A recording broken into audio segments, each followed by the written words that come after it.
À 74 ans, lorsqu'Alain Delon a décidé de parler, vraiment parler, le temps autour de lui sembla se contracter comme pour mieux écouter.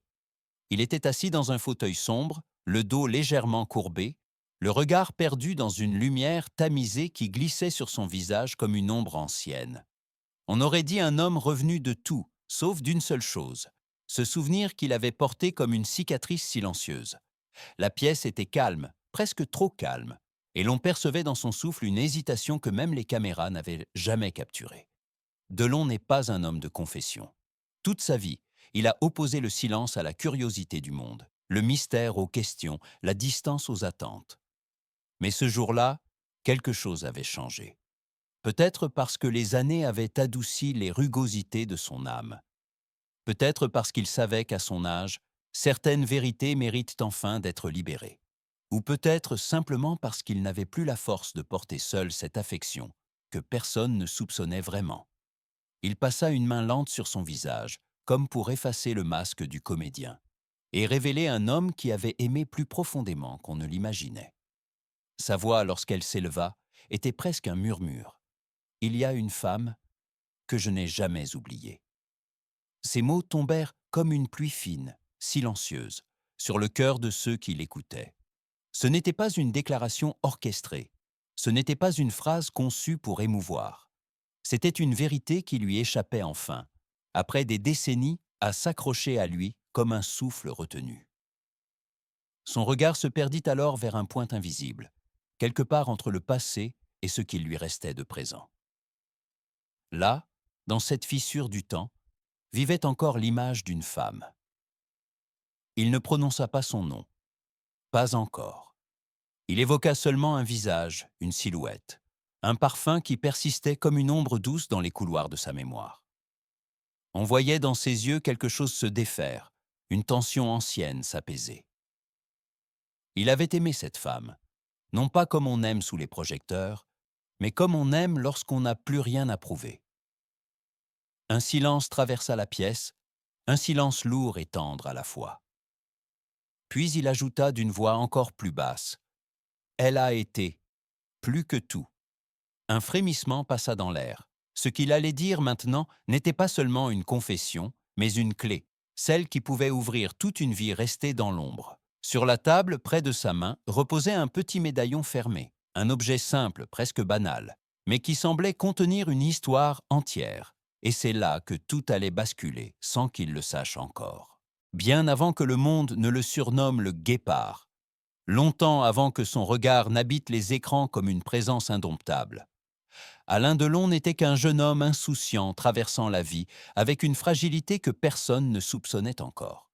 Il portait en lui cette énergie sauvage qui fascinerait un jour les réalisateurs. Mais à l'époque, elle n'était qu'un bouillonnement intérieur, un mélange de révolte et de douceur qu'il ne savait pas encore apprivoiser. Ses premières années n'avaient rien d'un destin écrit. Sa jeunesse ressemblait davantage à une errance, des amis, des départs brusques, des nuits trop longues et des rêves trop grands. Il observait le monde avec cette intensité silencieuse qui, plus tard, deviendrait sa signature à l'écran. On le disait distant, parfois dur. En vérité, il cherchait simplement un endroit où déposer toute cette sensibilité qu'il cachait sous ses colères. C'est dans cet entre-deux, entre fougue et incertitude, qu'elle apparut. Elle n'était pas encore l'ombre persistante qu'elle deviendrait. Elle était une rencontre presque anodine, comme la lumière d'un matin glissant sur un chemin qu'on emprunte sans réfléchir. Une femme d'une douceur tranquille, différente de toutes celles qu'il avait croisées. Pas de voix forte, pas de gestes brusques, pas de désir de plaire. Elle existait avec une simplicité qui, pour la première fois, calma quelque chose en lui. Ils se croisèrent dans un lieu qui n'avait rien de romantique. Un petit café de quartier où la fumée des cigarettes dessinait des formes étranges au-dessus des tasses. Elle lisait, le front légèrement penché, comme si le monde autour pouvait disparaître sans qu'elle s'en aperçût. Il la regarda, non pas parce qu'elle était belle, même si elle l'était, mais parce que son silence ressemblait au sien. Les jours suivants, leurs rencontres devinrent des rendez-vous qu'ils ne nommèrent jamais. Ils se parlaient peu. Ils se comprenaient autrement. Elle lui apprit à écouter, à ralentir, à respirer avant de répondre.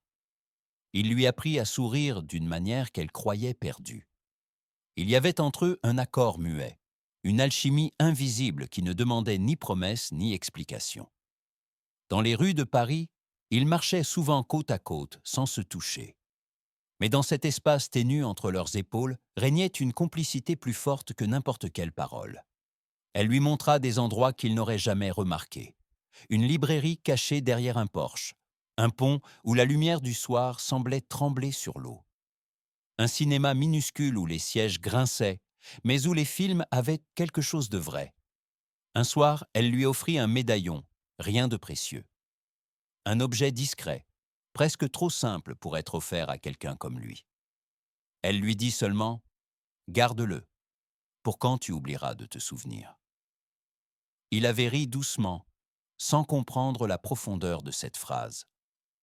Des années plus tard, ce médaillon deviendrait le cœur silencieux de toute son existence. Leur histoire n'avait pas encore commencé, et pourtant, elle vivait déjà dans chacun de leurs gestes. Ce n'était pas un amour flamboyant, pas une passion violente. C'était un premier feu, un feu lent, profond, presque timide. Celui que l'on croit pouvoir éteindre facilement, mais qui, en secret, marque une vie entière. Puis un matin, elle disparut sans explication. Une absence simple, presque polie, comme si elle avait voulu éviter de laisser derrière elle un bruit de porte trop lourd. Alain resta immobile, avec ce médaillon dans la main, le cœur soudain plus vaste et plus vide à la fois. Ce jour-là, il comprit que certains départs n'expliquent rien, mais transforment tout, et que parfois, une première blessure peut devenir la lumière secrète d'une existence. La disparition de cette femme marqua en silence la frontière entre le jeune homme qu'il avait été et celui qu'il allait devenir. Comme si son absence avait ouvert en lui un espace nouveau, un espace vide, certes, mais aussi un espace prêt à accueillir quelque chose de plus vaste, de plus lumineux. Peu après, presque comme une réponse du destin, le cinéma entra dans sa vie avec la brutalité d'une évidence. Il n'avait rien prévu, rien cherché. Pourtant, la lumière le choisit. Les premiers tournages furent comme un vertige. La caméra semblait comprendre ce que les mots ne parvenaient pas à dire. Elle captait les fissures, les doutes, les colères, les silences. Elle voyait la fragilité qu'il avait toujours essayé de cacher. Et elle la transformait en force. Très vite, Delon devint cet homme que les autres n'oublient pas. Une présence si dense qu'elle semblait changer la texture de l'air autour de lui. La célébrité arriva avec une rapidité presque irréelle. Les affiches, les interviews, les festivals. On parlait de lui comme d'un miracle, un visage qui ne ressemblait à aucun autre, un regard capable d'assumer à lui seul tout un film. Mais derrière cette ascension fulgurante se cachait une solitude d'une intensité sourde. Car à mesure que les applaudissements grandissaient, les voix proches se faisaient plus rares. On le connaissait. On ne le comprenait pas.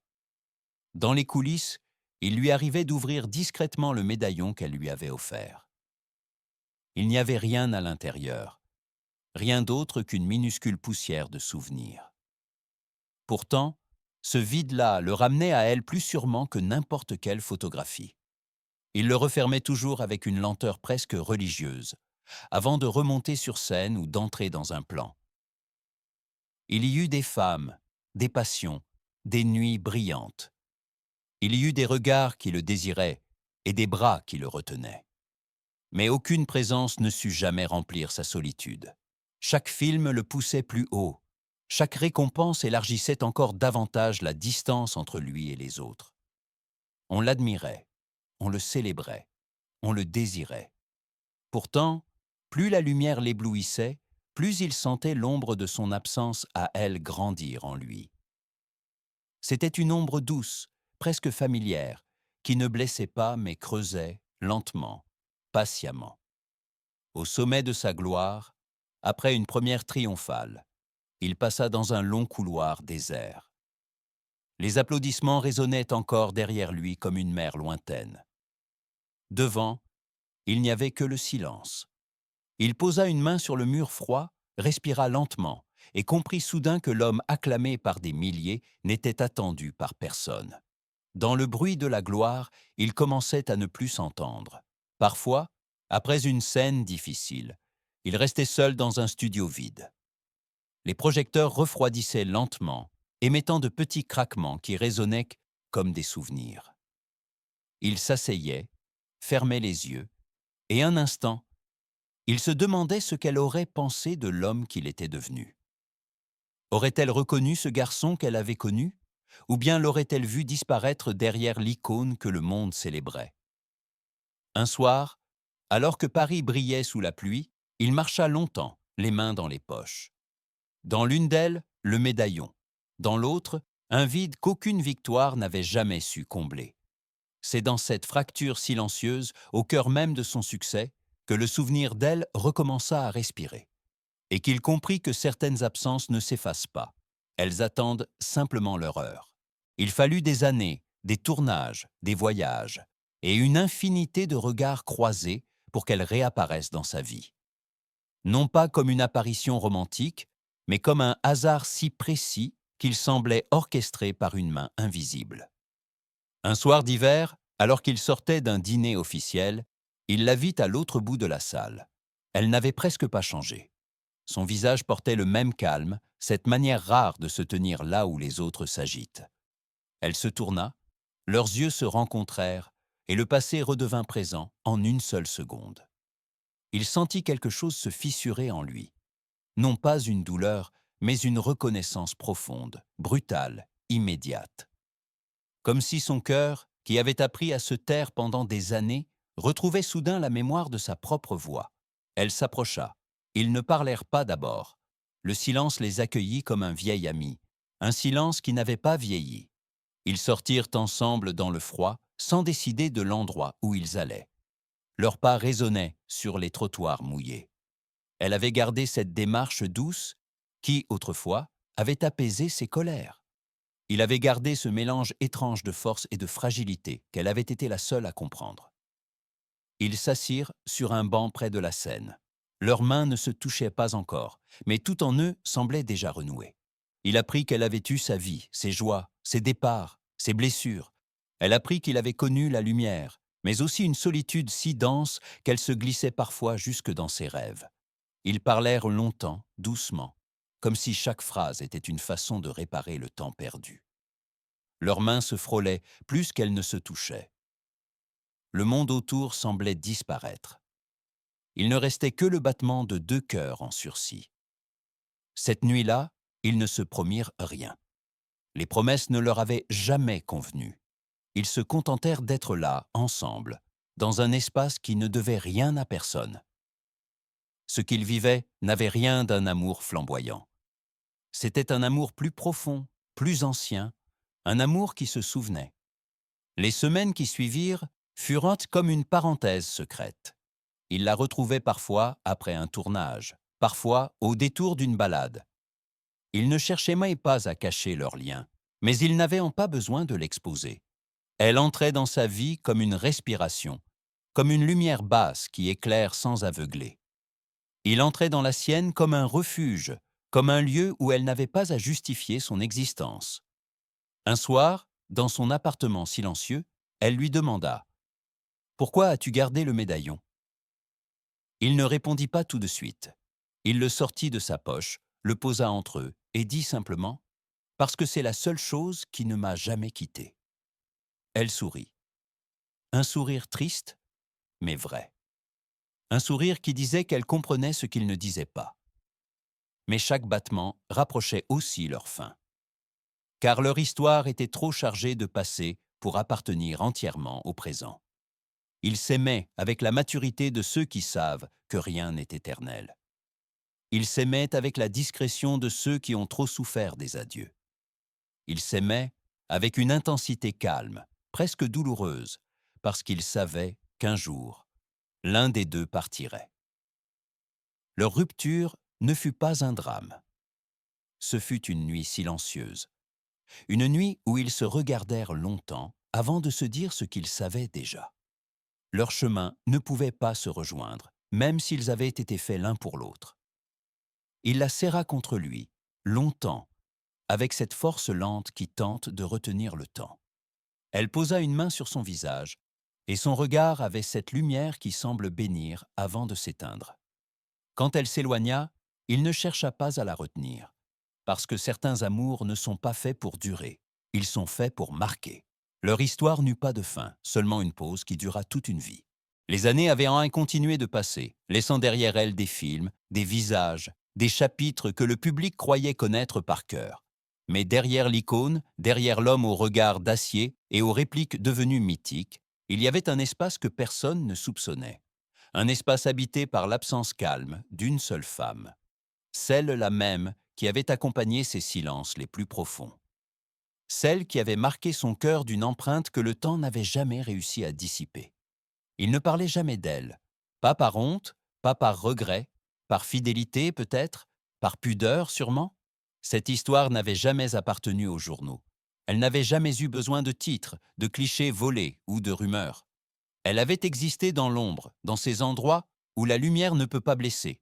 Elle avait été sa vérité intime, celle qui l'avait protégée de tout. Un soir d'automne, lors d'une interview rare où il avait accepté de se montrer sans le masque du comédien, le journaliste lui posa cette question simple. « Avez-vous connu l'amour de votre vie ?» Le silence s'étira. Un silence long, presque solennel, celui que l'on ne peut pas combler par des mots rapides. Il ferma les yeux un instant, comme pour retrouver un parfum qu'il croyait perdu. Puis, il répondit. « Oui, une fois, une seule. Et cela m'a suffi. » Le journaliste ne dit rien. Peut-être par respect, peut-être parce qu'il savait que le moindre mot briserait la fragilité de ce moment. Delon continua, avec une lenteur qui ressemblait à une prière. Elle a été la seule dont l'absence m'a accompagné, la seule qui ne s'est jamais vraiment éloignée. Sa voix n'était plus celle de l'acteur. Elle était celle d'un homme qui se tient face à sa vérité ultime, celle qu'il a longtemps évitée, celle qu'il ne peut plus repousser. On voyait dans son regard quelque chose de légèrement tremblant, comme une flamme qui lutte avant de se stabiliser. Il n'y avait pas de tristesse dans ses mots. Il n'y avait que de la reconnaissance. Il parla de leur rendez-vous silencieux, de cette manière unique qu'elle avait de le regarder sans le juger. Il parla de ce médaillon qu'il gardait depuis des décennies, de la sensation du métal froid dans sa paume lorsqu'il doutait de lui-même. Il parla de ces nuits où, malgré la gloire, malgré les applaudissements, malgré les amours passagères, c'était toujours son sourire à elle qu'il voyait en dernier avant de fermer les yeux. Dans la pièce, un silence de 3 secondes naquit, un silence profond, presque sacré. Le silence que le cœur réclame pour dire enfin ce qu'il n'a jamais su dire. Puis il souffla. Je ne l'ai jamais oublié, et je crois qu'elle le savait. Ses doigts se crispèrent légèrement autour du médaillon, comme s'il cherchait à retenir ce qu'il avait déjà perdu. Il expliqua que leur séparation n'avait jamais été un choix. Pas vraiment. Qu'ils avaient été arrachés l'un à l'autre par une vie trop exigeante, trop rapide, trop dure pour accueillir une douceur aussi fragile. Et pourtant, malgré tout, elle était restée là, dans ses films, dans ses silences, dans ses choix, dans son cœur.